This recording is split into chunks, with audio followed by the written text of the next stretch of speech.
Rambam writes, this is the second chapter, number 7, that a person should not have an insatiable need for material.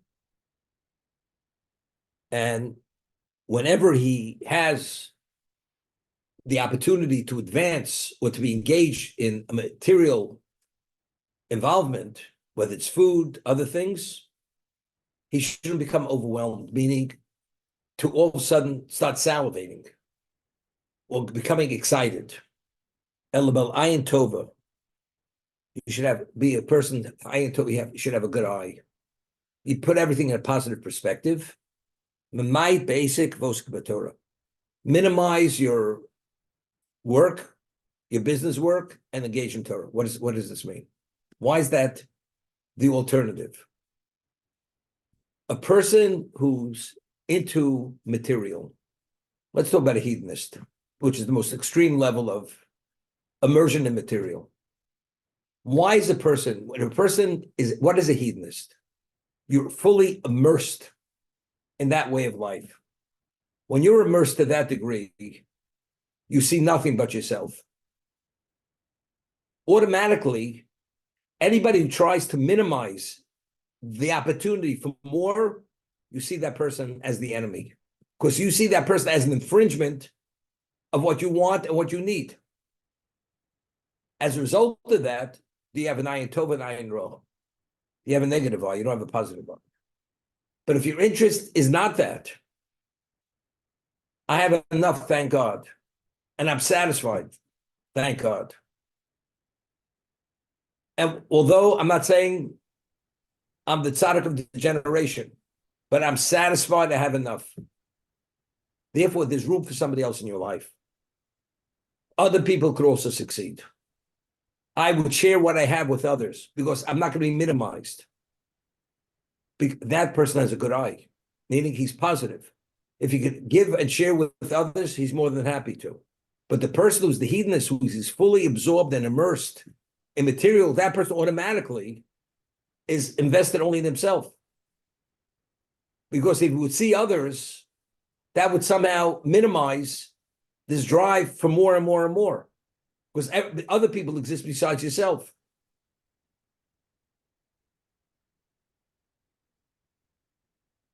I'll give you an example. A person's greedy. Let's use the word greed. And another deal comes up, and you want that deal because you could make more money. Another person is of not even medium income, and that deal will make a difference in his life. A person's greedy. What does he say? You know, when you're out there, you're playing the big leagues. When you're in the big leagues, all that matters is to win. You can't worry about the other team is not as professional as you are. You have to win. You don't even take the other person in consideration. Maybe give away the deal, let him also have. You have enough. Greed doesn't allow him even to process it in that context. Because greed means all that matters is me. Nobody but me. The hedonness, all that matters is that I could immerse myself even to a greater degree in material. Therefore, you should minimize working. Minimize the material. But we said earlier, how does one somehow put a damper on a negative characteristic? You have to start going in the other direction. A person wants acknowledgement. You should sit in a location that you're not going to get acknowledgement. Wear clothing which are not going to put you in a position to be respected because of your attire.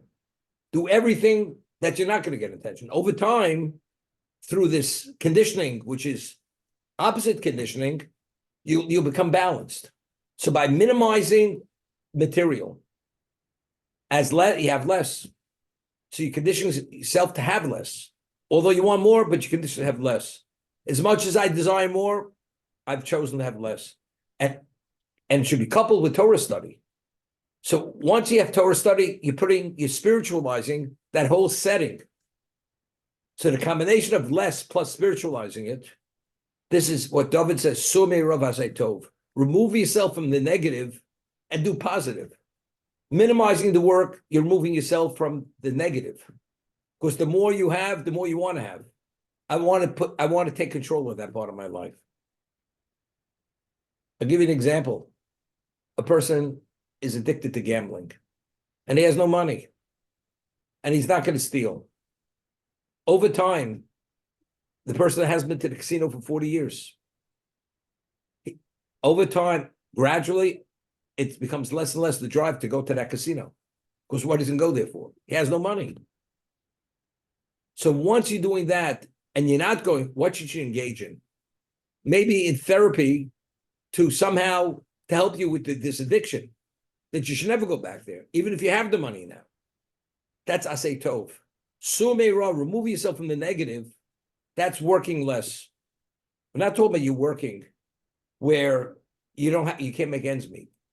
You work enough, sufficiently, you have enough to cover your base.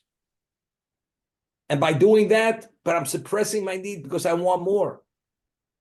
A person says, I haven't bought a suit at Saks in 3 weeks, a new suit. I used to buy one every other week. You know something? You're a sick guy. It's abnormal. He says, what can I do? But I enjoy it. But that's an abnormal enjoyment. You have to put a cap on it. You have to take control of your life. What do? You don't have the means. On your credit card, you only put on $200. But a $200 maximum on your credit card, you're not buying suits for $3,000 at Saks. If you take 6 credit cards, which each one, the maximum you can spend is $100. You're not going to do it. So you do whatever, that's asay siyog l'Torah. We read in Pirkei Avos, you should make your personal fence for Torah. That person, because of his own vulnerability to material, he has to make a personal fence.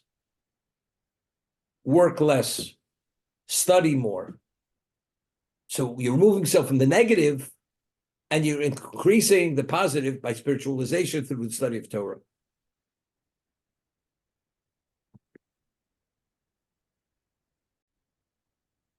Years ago, I used to solicit people to learn. Would you like to come to a share? Would you like to study privately? And the person would say to me, I can't get out of the office. I'm so busy, I can't get out of the office. So I would say, what about if I come to the office and we'd study half an hour a week? He says, you can't imagine how busy I am. Even if you come, I don't have to leave my office. I have no time. So I said to the person, what about studying half an hour a month? Rabbi, you don't understand how busy I am. I don't have half an hour a month. I said, what about 5 minutes a month? Rabbi, I don't need 5 minutes. You know what the answer is? If you don't have 5 minutes, that means you don't value it whatsoever. That speaks volumes of where you're at. Because if you value to any degree, we make time for things that we have some interest in.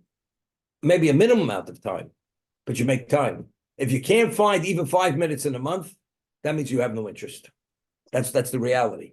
But let's say you have the interest. Rabbi, I could afford an hour every other week to study. But as he studies and he has that experience, all of a sudden he says, no, Rabbi, I think maybe we should study twice a month for an hour.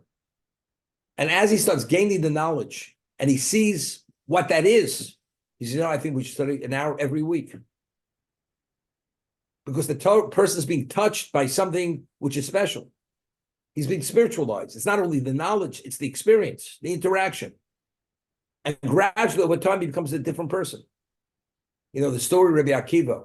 Rabbi Akiva was one of the greatest members of the Tanakh period. His level of genius is not to be described, and his greatness. And originally, when he was 40 years old, he was a shepherd who barely could read the olive base. And he was out in the field, and he saw water dripping on a stone, on a flint stone. And he sees, over years, the water wore this flintstone thin. The water was able to penetrate the stone. So he says to himself, my heart is no harder than that flintstone. And Torah is compared to water. So if that water could pierce and penetrate the flintstone, Torah definitely could penetrate my heart. And he started little by little. And it penetrated to the point that he became the greatest of the Tanakh period, Rabbi Akiva. So you start with a half an hour. And if you succeed, it turns into an hour a week. And then all of a sudden the person takes on another perspective because of the learning. He encourages others to study. He gets other people to join the class because he sees its value. He wants others to be beneficiaries of what he's a beneficiary of. I'm just telling you from my personal experience, this is the way it works.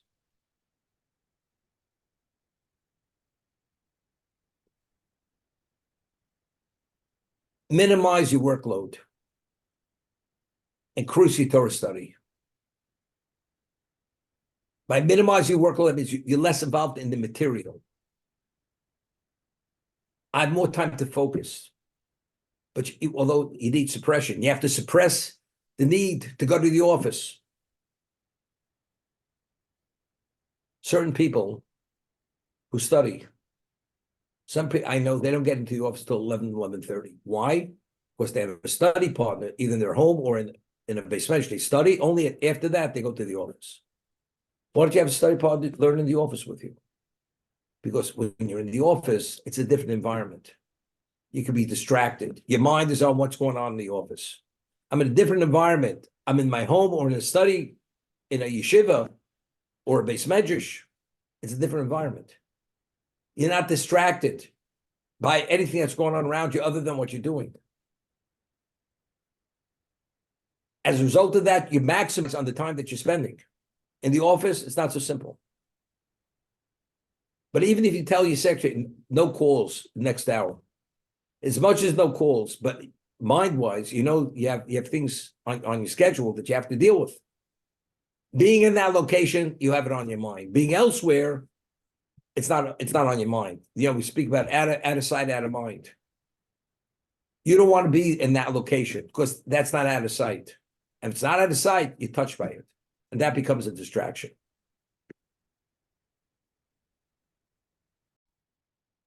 Also, Ma'at Shu Chelko Yismachbo. He's saying something phenomenal, psychologically.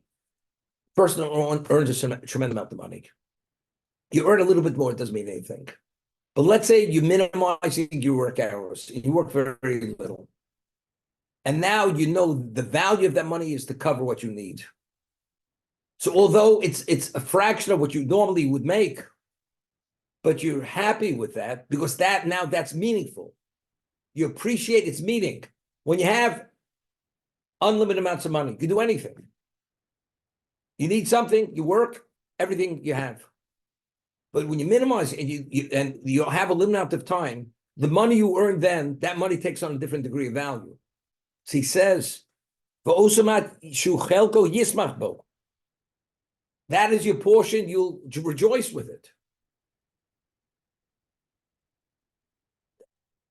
It's unbelievable, psychologically speaking. There's this whole psychological profile of a human being.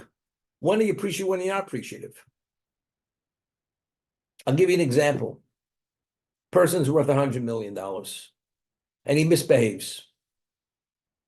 And Hashem sends him into the poorhouse. He loses it all because he didn't behave. And he comes to the realization. Hashem taught him a lesson. And Hashem allows him to regain $10 million. Never makes it up to 100. He appreciates that 100 million, that 10 million more than he appreciated the 100 million. Because now he has less, but that less, the value is much more. You understand? That's a reality. But you realize if you would have behaved initially, you could have had that original 100 million. God didn't have to take it away from you. But now that he took it away, now you appreciate 10, although it's only 10% of the original number.